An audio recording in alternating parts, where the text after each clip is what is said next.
بسم الله الرحمن الرحيم. عن ملحان القيسي رضي الله عنه قال: كان رسول الله صلى الله عليه وسلم يأمرنا أن نصوم البيض 13 و14 و15. قال: وقالهن كهيئة الدهر. حضرت ملحان القیسی رضی اللہ تعالیٰ عنہ سے روایت ہے، وہ فرماتے ہیں کہ حضور علیہ الصلاۃ والسلام ہمیں یہ حکم دیا کرتے تھے کہ ہم مہینے میں 3 دن روزے رکھیں، اور وہ 3 دن 13، 14 اور 15 تاریخ، یعنی ہجری مہینے کی 13، 14 اور 15 تاریخ۔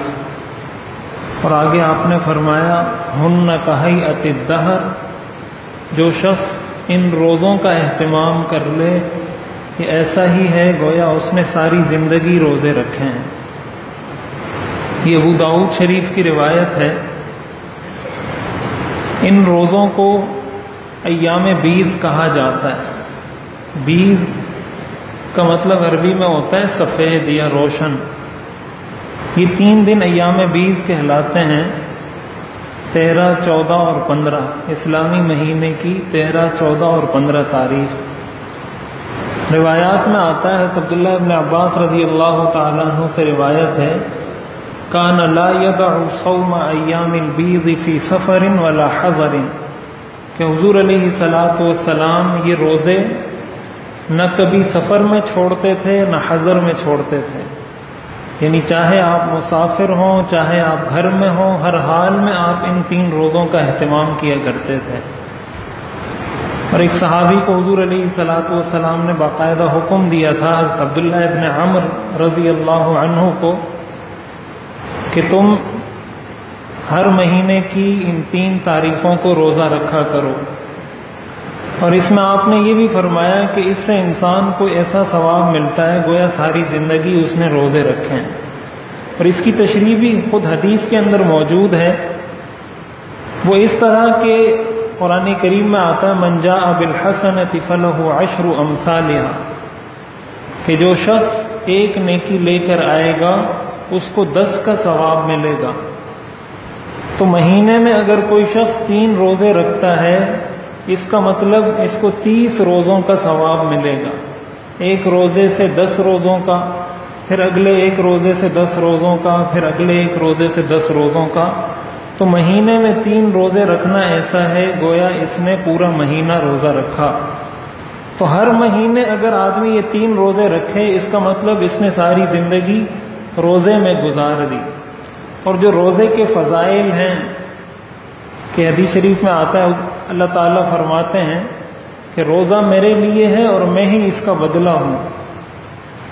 اور جو اس کے فضائل ہیں کہ جنت کا ایک خاص دروازہ ہے جس کا نام ریان ہے، باب الریان، اس سے صرف روزہ دار داخل ہوں گے، اور روزہ دار کے منہ کی، اس کے منہ سے جو اسمیل آتی ہے، جو بو آتی ہے، وہ اللہ کے ہاں مشک سے زیادہ پسندیدہ ہے۔ تو یہ جو سارے فضائل ہیں یہ انسان کو حاصل ہو جاتے ہیں 3 دن کے روزوں سے۔ پھر جب خصوصیت کے ساتھ حضور علیہ الصلاۃ والسلام نے اس کا اہتمام بھی فرمایا ہے تو اس کا اہتمام کرنا چاہیے۔ یہ وہ سنت ہے جو ہمارے معاشرے سے ختم ہو چکی ہے۔ اس سنت کا لوگوں کو پتہ ہی نہیں ہوتا کہ یہ بھی کوئی سنت عمل ہے، حالانکہ یہ آپ کی زندگی کی مستقل سنت ہے۔ ہمیشہ آپ ان روزوں کا اہتمام کیا کرتے تھے۔ تو ہمیں بہت ساری وہ چیزیں تو یاد رہتی ہیں جو شریعت کا حصہ نہیں ہیں، لیکن ان کا تعلق کھانے پینے سے ہے کہ اس دن حلوہ پکانا ہے، اس دن حلیم پکانی ہے، اس دن کنڈے پکانے ہیں، اس دن یہ پکانا ہے۔ کھانے پینے سے جن چیزوں کا تعلق ہے وہ شریعت کا حصہ نہیں ہے، لیکن ہم نے ان کو شریعت کا حصہ بنا دیا ہے، اور وہ ہر آدمی کو یاد رہتی ہیں۔ کوئی نماز پڑھے یا نہ پڑھے، کوئی مخصوص دن ہوگا تو اس دن وہ حلوہ پکائے گا، روزہ رکھے یا نہ رکھے، لیکن کوئی مخصوص دن ہوگا تو اس دن حلیم پکائے گا۔ یہ مخصوص چیزیں ہم نے یاد کر لی ہیں اس لیے کہ اس کا تعلق کھانے پینے سے، اور ظاہر ہے کھانے پینے سے انسان خوش ہوتا ہے۔ اور جس چیز کا تعلق نہ کھانے سے ہے جس چیز کا تعلق بھوکا اور پیاسا رہنے سے ہے اور وہ واقعی میں شریعت کا حصہ ہے، جس کی ترغیب آئی ہے، اس کو ہم نے بھلا دیا ہے، تو اس لیے اس کا اہتمام کرنا چاہیے۔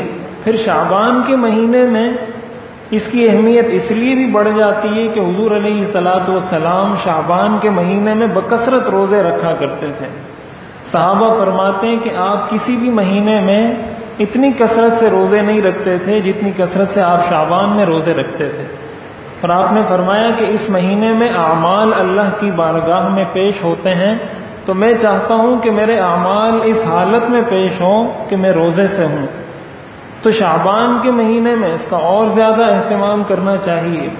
تو ابھی بھی شعبان کی جو 13، 14، 15 تاریخ ہے اس میں اس کا اہتمام کر لیا جائے، لیکن اس کے ساتھ ہی یہ بات بھی یاد رکھنی چاہیے کہ شعبان کی 15ویں تاریخ کا الگ سے اس روزے کی کوئی فضیلت صحیح حدیث سے ثابت نہیں ہے، کہ الگ سے اس کے لیے کوئی فضیلت سمجھنا کہ 15 شعبان کے روزے کی الگ سے کوئی فضیلت ہے، یہ ثابت نہیں۔ ہاں ایام 20 کے روزوں کی فضیلت ثابت ہے، اسی طرح شعبان کے روزوں کی فضیلت بھی ثابت ہے۔ ان دو فضیلتوں کو سامنے رکھتے ہوئے انسان رکھ سکتا ہے، اور کوشش کرنی چاہیے، گھر میں اس کا معمول بنانا چاہیے، اہتمام کرنا چاہیے، وقتاً فوقتاً اس بات کو دہراتے رہنا چاہیے، تاکہ کبھی کبھی انسان کو سال میں اس نیکی کی توفیق ہوتی رہے اور یہ سنت بھی زندہ ہوتی رہے۔ اللہ تعالی عمل کرنے کی توفیق عطا فرمائے۔